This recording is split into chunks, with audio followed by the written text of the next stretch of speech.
Let's check out the matchup that's about to unfold here in the lineup. Josh Kerr, a former local boy living in California these days, is up against Ian Gouveia. Now, Ian had a pretty shaky first round performance, one of the worst heat score totals of that first round, only managed a two-way total of 8.13. Can he bounce back against Josh here, Pete? And of course, reflected in his scores. Let's see if he's figured out this wave on the backhand, Pete, because that first round, he definitely didn't actually even get a quality move done. So this is an important heat for him. And again, this wave slows up pretty quickly. He didn't get any high impactful turns on the outside, but he stays with it.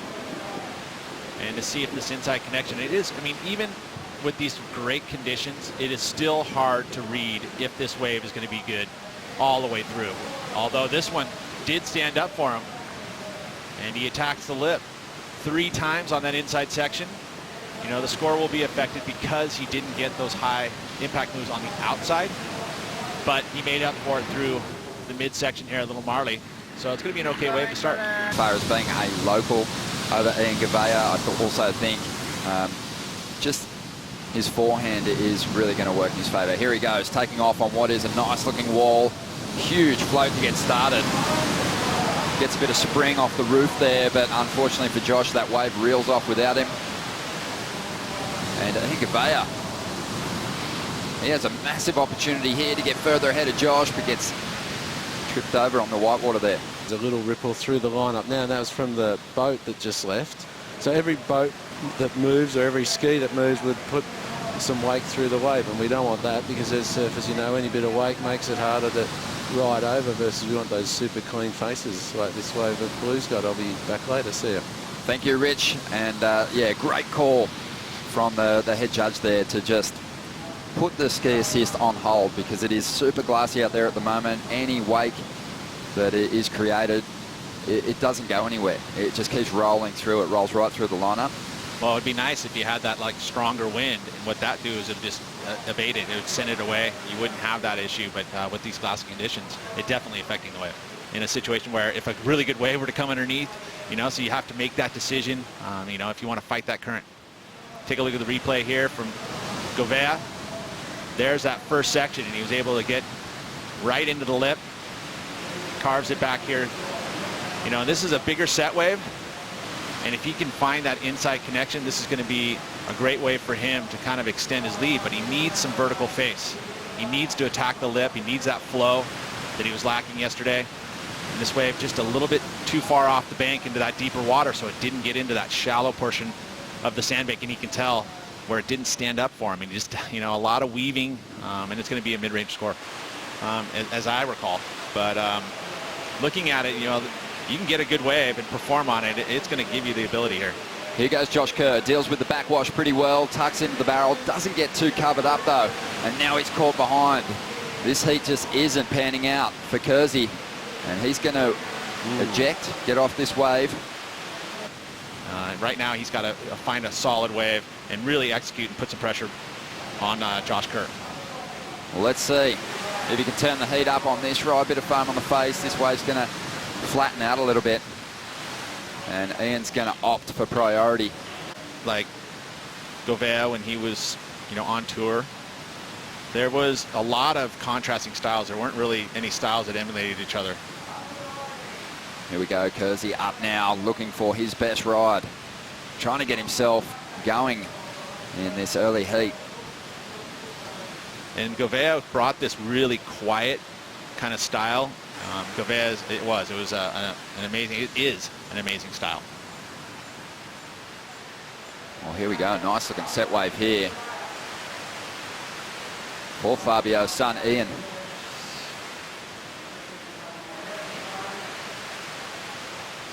Just chipping away.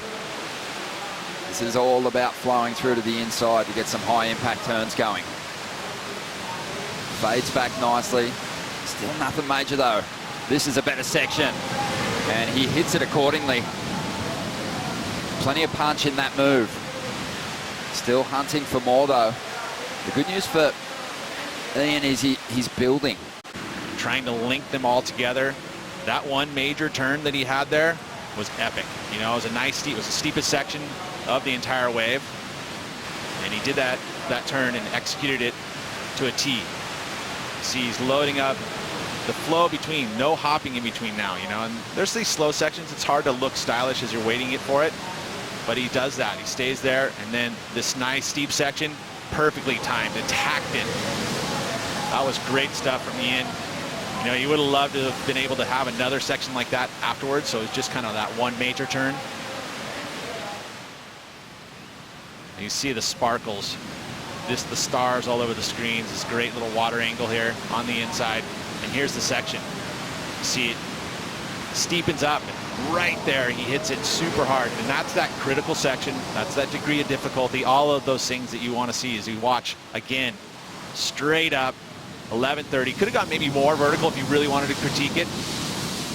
I like that. Either way, he kept his speed down the line. And, you know, one thing that would have been nice is if there was just one more steep section there to have that two-turn combo. You know, and I think it's that part where he's kind of wanting to sit deep and get those ones behind the rock, because you know that those are going to be the ones. You see again, this is the wave behind. And, you know, Josh is struggling here.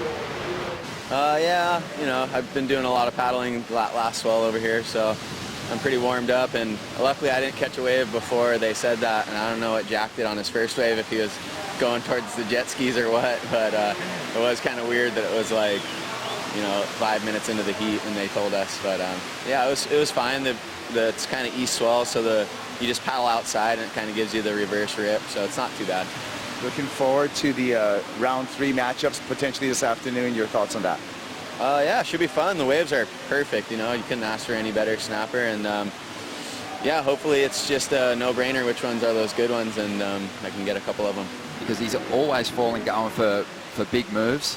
If he can just stay on his board through those complete rides, he's going to get really good scores. He's on to the 3rd round, and during that interview, Ian Gouveia picked off one of his better waves. Yes, he did. The outside moves, executed some vertical snaps, kept the board moving quickly, and then was finding the inside connection as well, and rattled off another string of turns. So that atypical wave at Snapper Rocks with the low tide, you get that outside section, you get the inside section, and this is going to be a pretty good score. Not quite going into, you know, that excellent range, you know, that mid-size wave that allowed that to stay on top of the sandbar outside. Pete, that inside section through Little Marley, the camera angle we're watching, it's quite direct onto the wave, but from the judge's perspective, it looks much more critical as the surfers head down the line. You get to see just how steep those walls are, and you really see how tight in the pocket some of these turns are from the judge's tower. Well, there's that score. It's finally his best wave, but yeah, you're absolutely right. And that angle looking back at it does exactly that. Shows how vertical and how tight those quarters are too, so it shows a bit of difficulty. Well, some more positive body language there from Ian Gouveia, as we see Josh Kerr now just taking a chance on this one, making the connection through to the inside, and this wave's starting to stand up nicely for the Australian. Nice floater there, plenty of speed to use in this carve, draws it right out, bringing up into the bowl now, kicking those fins just a little, and now finding some rhythm on the inside. This is Josh's best ride so far. Looking for a solid finish here on the inside. Working this one over. Just sort of faded away. Didn't give him that oncoming section, which is what Josh really begs for. Hit that bank perfectly. So no moves on the outside, but he sacrificed that knowing that when that mid-size portion of the bank is going to stand up, it's going to grow and turn into a beauty, which it does. Hits that clean water. Carries a lot of speed through these 2 sections.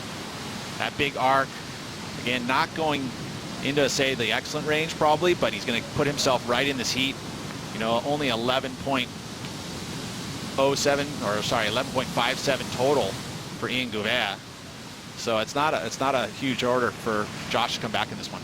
You know, he's that good that he'll turn a 6 into an 8, and he did. And, yeah, it was just one of those heats, but yeah, I think it all came down to priority. Resetting, heading to Western Australia, what are some corrections, or what's your mind frame going there? Well, he did really well last year, despite the fact he had that poor run on the CT. He backed himself up so well on the QS. He saved his place. He didn't need an injury wildcard. So full credit to Jack, and we look forward to seeing him over in WA, the next stop on the schedule. Josh Kerr has been busy, maybe a little too busy. He's taken a chance on a couple of waves and it hasn't worked out for him, but he might get an opportunity here. 2 minutes and 20 seconds to go. We're going to see a paddle battle. And if these guys have an even race to the takeoff zone, typically it will go to the, not to the surfer that rode the last wave. So Josh might have a slight advantage here. Huge. And on the inside now. To have Ian make a move to see if he can better his situation. He's not trying to better too much. Needs to improve on a 5.07 to push further ahead. A couple of nice backhand hooks here. And this wave's starting to fade away. And he won't get too much more damage done. And Josh, with 40 seconds to go, is going to be out the back. Just praying that he gets an opportunity here. He doesn't need much. A 5.21 would see him into the lead. 15 seconds to go, and we're possibly going to see another top seed tumble out of the mix here. Josh Kerr running out of time. 10 seconds remaining. A bit of foam on the face. He needs this wave to do special things down the line. Trying to build some speed now. He has those airs that he can go to, and he's just trying to make the connection here, but it doesn't look like it's going to happen for him. And a frustrating start to the year for Josh Kerr, bundled out with a 25th place in the very first event of the season. Another rookie is through to the third round. Not a huge heat score total, but an improvement from Ian Gouveia. He gets past a very tough competitor in Josh Kerr.